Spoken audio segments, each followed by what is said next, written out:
meeting, I'll just set the rules. I'll finish my speech, and towards the end, we have questions. The board will be right?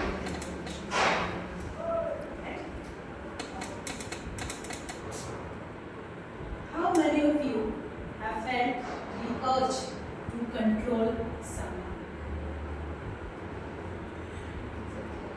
To change someone? To make them see the world the way you do? Quite many times. I have many times. And I still do sometimes with my spouse and my child. While I was in Hyderabad, I had a beautiful friend. She was very sweet, creative, brilliant, and full of ideas. She was my partner in office, chit chat and breaks, and during weekend she helped me explore the city, malls, movies, parlor, etc. However, she had one bad habit. She was always late. Not by 5 minutes, not by 10 minutes, minimum 30 minutes at least, every single time. Over a period of time, I started taking it personally. She's late, she doesn't care about me. She's late, she doesn't value me. As a good friend, I thought it's my responsibility to fix it. So what I did, I started sending her reminders the night before, texts in the morning, even lying about the time to meet, so that she would at least come up. What did this all do? Did it change anything? Nothing. Instead, I started becoming annoyed, frustrated, and more complaining. Until one day, she came late as usual and looked exhausted. Reshu said, "I'm so sorry, I just needed some time for myself." That day, I had a heart-beating realization. All this while, I was trying to fix her. Never once did I try to understand. So I decided to be different. I let her be the way she was. And what happened? Our friendship blossomed. Our bond got strong. Why do we have this urge to control others? Have you ever thought about it? Why do we have this urge that we have to control or fix others? Somewhere we think that we know what is best for the other person. Parents mold their children to be the best version of themselves, thinking this is right for them. Spouses try to fix the flaws in their partners, expecting them to become more compatible, more loving. Friends tend to push you towards a decision, thinking that is right for the other person. What it all does in reality, it creates a distance. It sends a very clear message. Who you are is not enough. Recall a time when somebody told you to not be the way you are. Somebody told you that go and be more outgoing, less sensitive, be more ambitious, less stubborn. How did you feel? Suffocated, strained, restricted, less of self-worth. Now visualize how freeing it would be to accept people the way they are. Let them be. The power of letting. Next time your friend decides to handle stress differently, let them be. If your siblings are choosing a different path, let them be. If your partner sees the world differently, let them be. If the child is doing something differently than what you expect, let them be. Letting them doesn't mean we do not care. It means we are accepting. We We're just giving them the acceptance that they are looking for. Because we can only inspire others. We cannot force the change. People grow when they feel safe and accepted, not under pressure. Some of you might have heard this story. If you have, just consider it as a memory story. A young boy found a butterfly cocoon while he was playing, and he brought it home. Over the next few hours, he watched the butterfly struggle out of the cocoon to free itself from confinement. It struggled and struggled, and all it managed to achieve was cut a small hole in the cocoon. However, it was not able to drag itself out because the size was big. The butterfly became tired and became still. The boy was watching all this. Wanting to help the butterfly, the boy cut a slit in the cocoon so that it becomes easier. The boy expected that what would come out would be a beautiful creature. However, what emerged was a small, weak insect with crumpled wings. The boy saw that the insect is coming and he expected that okay, it's now going to fly.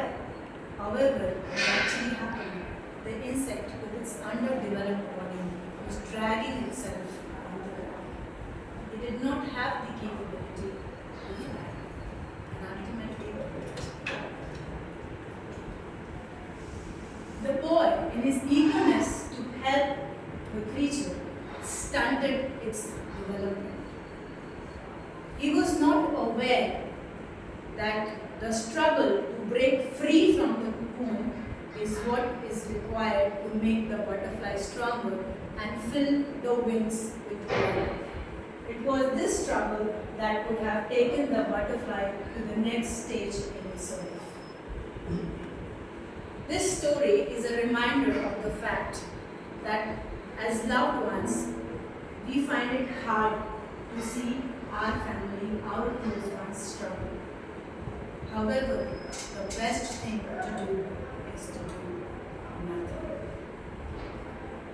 In order to help them out of their pain or to shoulder of their pain, we actually rob them of the opportunity to grow and to become stronger. As parents, as friends, as spouses, we all have that instinct to help. But this is what we need to resist. When we see our children failing behind in studies, not able to make friends, or falling in the playground, we want to step up. We want to help them. We want to overload them. We don't want them to cry. But in doing so, we are not understanding that we are robbing them of their personal development. Because this is what will make them stronger and make them shine.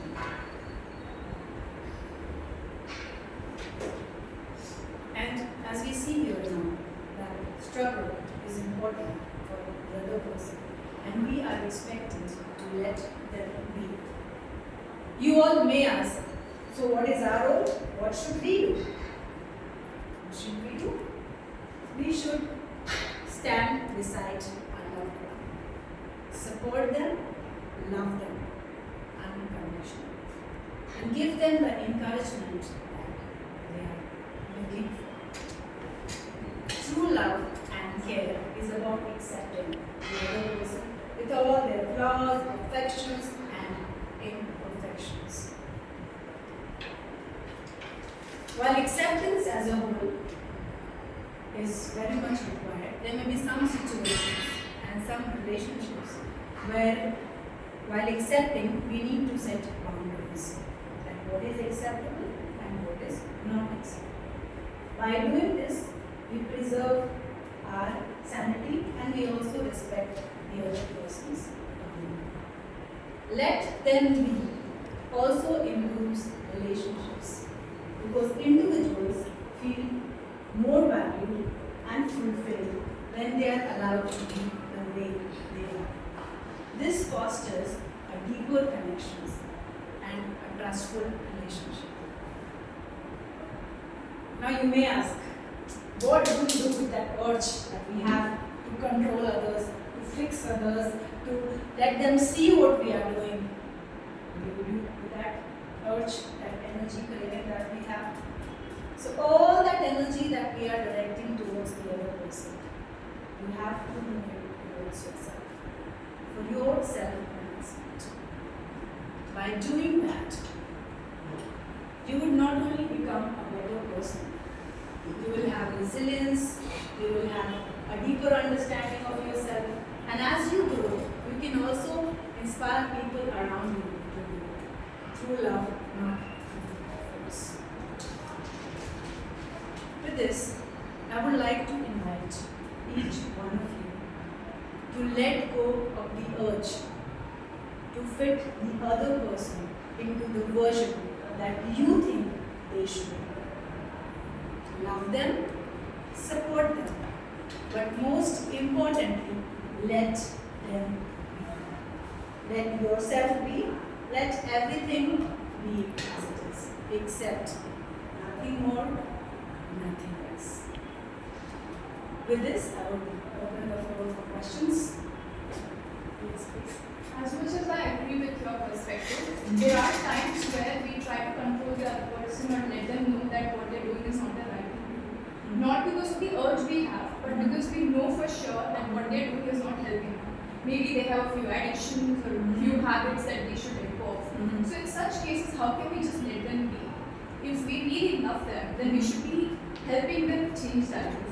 Right. So when you, in such situation, when you express your concern, saying that okay, this is not right, is that being accepted as is? Is that bringing a change into the other person? Not really. I feel like instead of just letting them be, we can use a different love language and try and let them know that there's a different way of being. It's not what you do. But going by your perspective, just letting them be is like okay, you do whatever you want, and I'm just going to accept that they're different from you. No, so it comes with a sense of judgment, a sense of what to say, a reasoning. So if your child is falling, if somebody's child is falling down into a pit, and you know for sure that they'll fall because they are looking at different direction and running in different direction, you need to hold them back. That's not like we have to let them fall. So similarly, when we are in a situation when we know that whatever that person is doing is bound to harm them. So example, if somebody has consumed alcohol and they're like, no, I have to go and drive, and we know it's not right, so in that situation we do not let them.